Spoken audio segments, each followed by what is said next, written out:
Shri Sai Ram, Sandeha Nivarini by Bhagwan Shri Satya Sai Baba. Chapter 7, Bhakta. Greetings, Swami. Swami, oh, you have come? You didn't come for the Sera? Bhakta, the number of Bhaktas then would be large, I thought, and so I was afraid I will not be able to speak to you to my heart's content. Hence, I came now a few days prior to your birthday, so that with your blessings, I could realize the ideal which you teach and have both Bhakti and Jnanam born in my heart on the auspicious day of the celebration of your advent. Swami, good, very good intention indeed. But do you mean to say that Bhakti and Jnana will not be born on days other than my birthday? Is that your idea? Bhakta, no, that is not so. You come in this world on an auspicious day at a holy moment with an auspicious form, isn't it? My idea is that at least on such an auspicious moment and holy day, I could establish in my heart your holy words and make it pure. Swami, Bangaru, fine. What is the sandeha or doubt you have today? Bhakta, I have come today determined to hear and put into practice your holy, ambrosial words, Swami. As the saying goes, even if you go to Kashi, you have Saneshwara, Lord Shani, by your side. So I did not bring the demon of doubt with me today when I came, nor did that demon accompany me. It is all due to your grace. Swami, very good. Understand that when these doubts do not come of themselves nor are entertained by you, then indeed the mind is pure. When these two happen at the same time, it can be called ekagrata or one-pointedness. Well, let it go. When you have none, why should I remind you of doubts? Then tell me, what shall I speak to you about? Bhakta, Swami, please tell me how should in general conduct. Swami, please tell me how we should in general conduct ourselves. What kind of bhavas or thoughts should we possess? Which type of subjects should we contemplate upon to receive the divine grace? What acts should we perform? How to attain your sannidhi or holy presence? Please tell me the important essential things, the chosen jewels. Swami, oh, it seems Parvati asked Ishvara once, it is difficult to retain in memory the Sahasra Nama. Oh, it seems Parvati asked Ishvara once, it is difficult to retain in memory the Sahasra Nama, the 1,000 names of God. It takes a long time to learn them and repeat them. So please tell me one single name, which is the essence of all the 1,000. Similarly, you too perhaps find it difficult to grasp all that I write and explain, and so you are also asking me to tell you about the important ones, is it?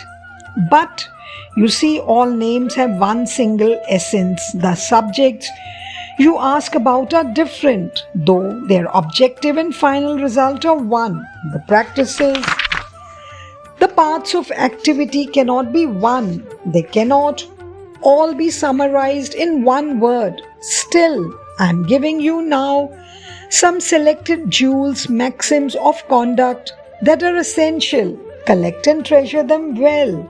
Experience them well. Put them into practice and derive joy therefrom. Wear these jewels and beautify yourself. Bhakta, exactly what I wanted. How lucky I am. Please tell me.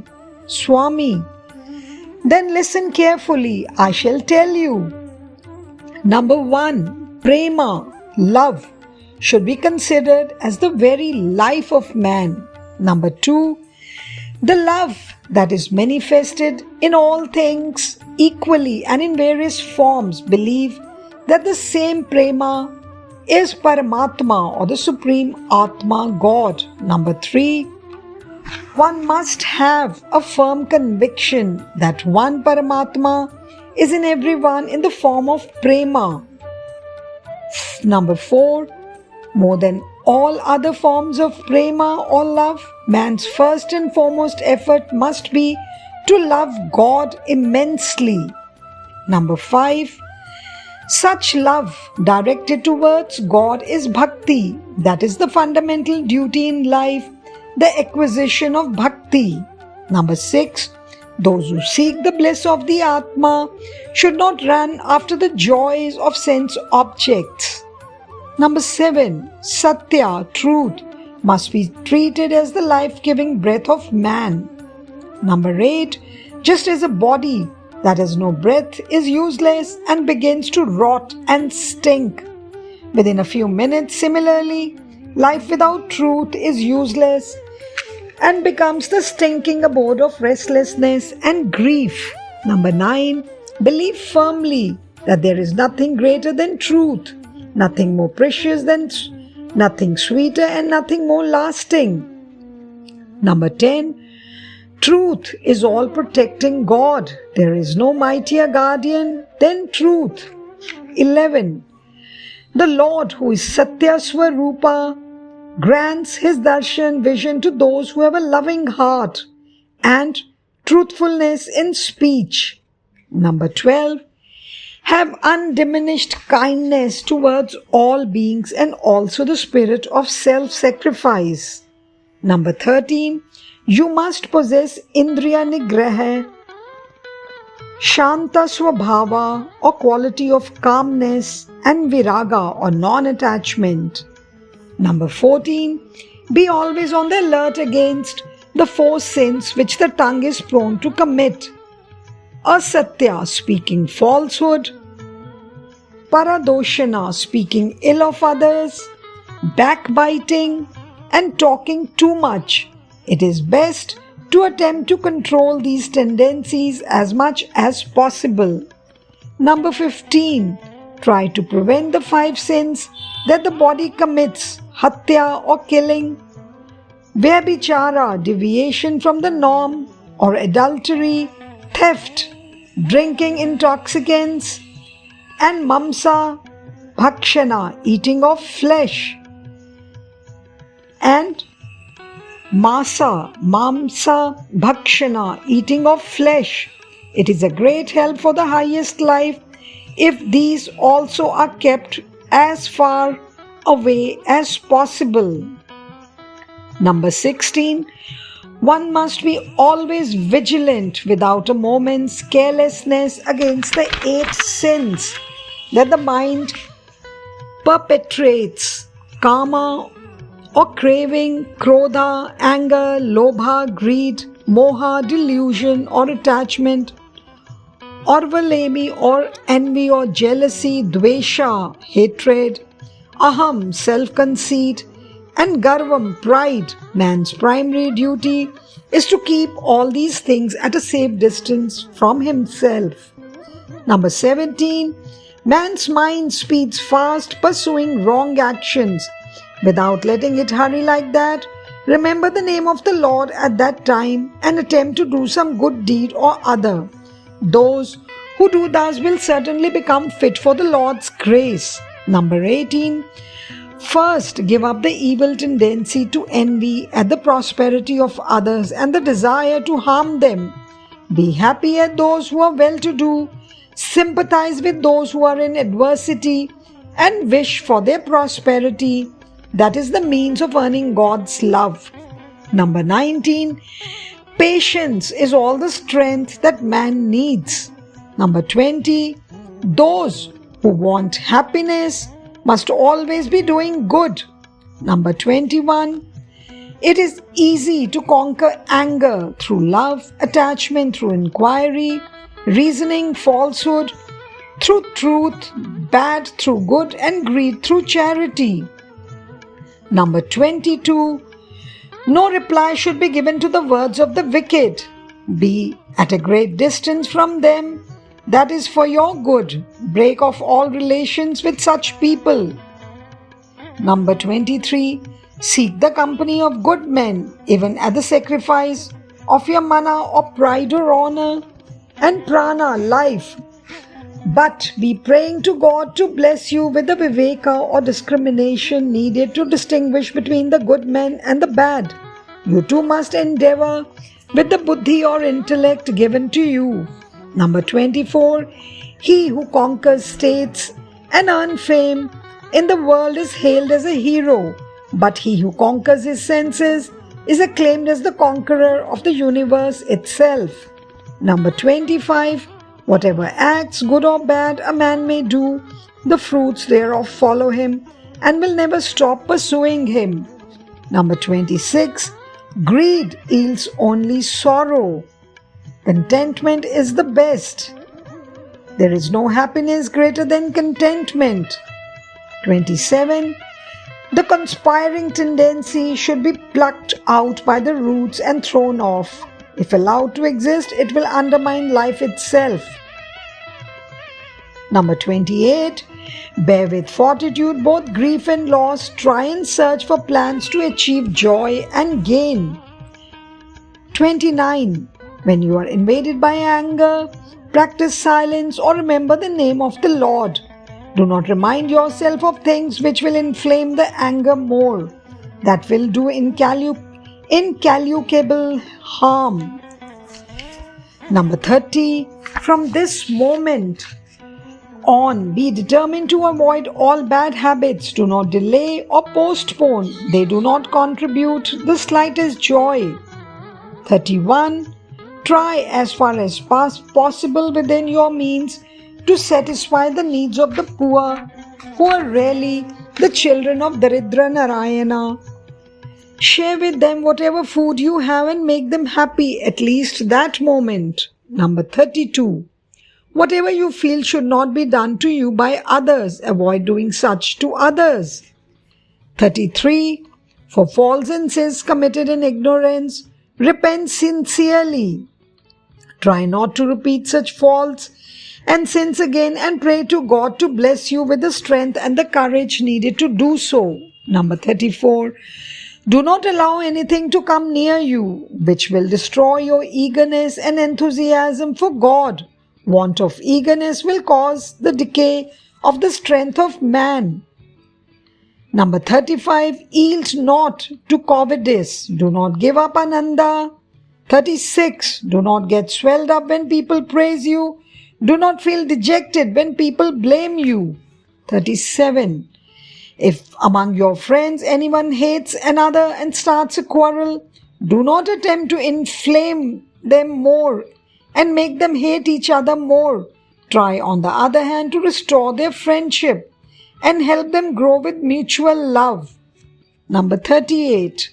Instead of searching for others' faults, search for your own faults yourself. Uproot them, throw them off. It is enough if you search and discover one fault of yours. That is better than discovering tens of hundreds of faults in others. 39. Even if you cannot do or do not wish to do any punyam or good deed, at least do not do, conceive or carry out any papam or bad deed. This is by far preferable. Number 40. Whatever people may say about the faults that you know are not in you, do not feel for it. As for the faults that are in you, try to correct them yourself even before others point them out to you. Do not harbor anger or hatred against persons who point out your faults. Do not retort pointing out the faults of those persons themselves, but show your gratitude to them. Trying to discover their faults is a greater mistake on your part. It is good for you to know your faults. It is no good your knowing others. It is no good your knowing others' faults. It does not yield any fruit. Number 41. Whenever you get a little leisure, do not spend it in talking about or thinking about all and sundry, but utilize it in meditating on God or in doing service to others. Number 42. The Lord is understood only by the bhakta or devotee, and the bhakta is understood only by the Lord. Others cannot understand them.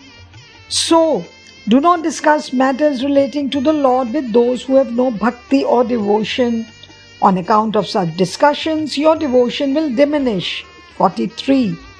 If anyone speaks to you on any subject having understood it wrongly, do not think of other wrong notions which will support that stand, but grasp only the good and the pleasant in what he says. True meaning is to be appreciated as desirable, not wrong meaning or many other meanings which give no meaning at all and cause only the hampering of ananda.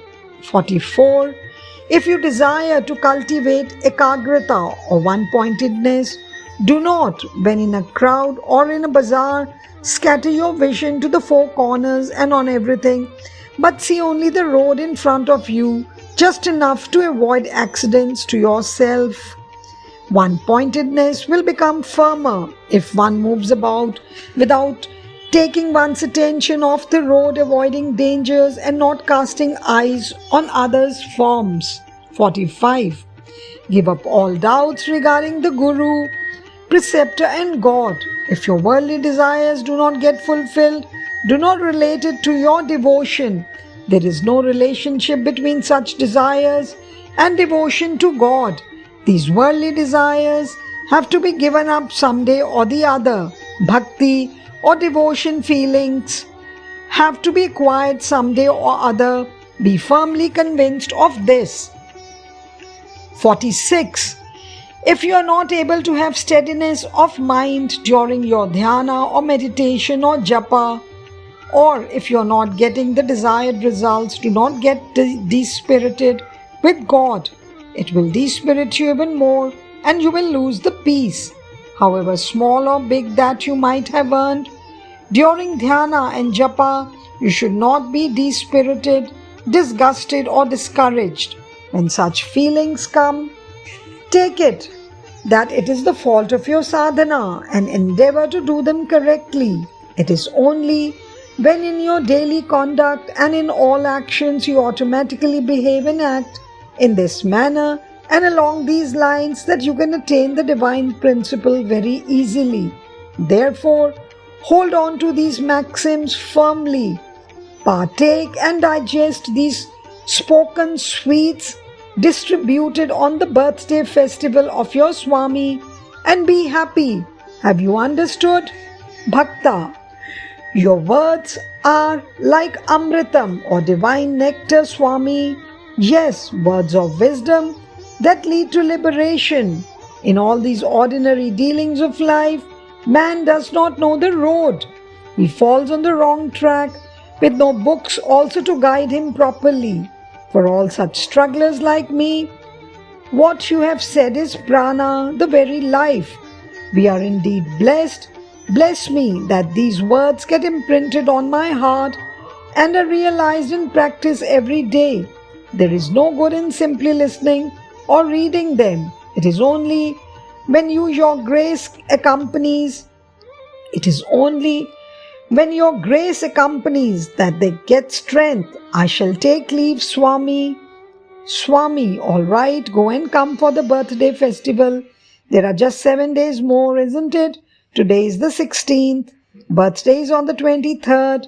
So there are 7 days left. By that time, let this sweetness fill and overflow your heart. Jai Sai Ram. Saishwaraya vidmahe Satyadevaya dhimahi Tanna sarva prachodayat.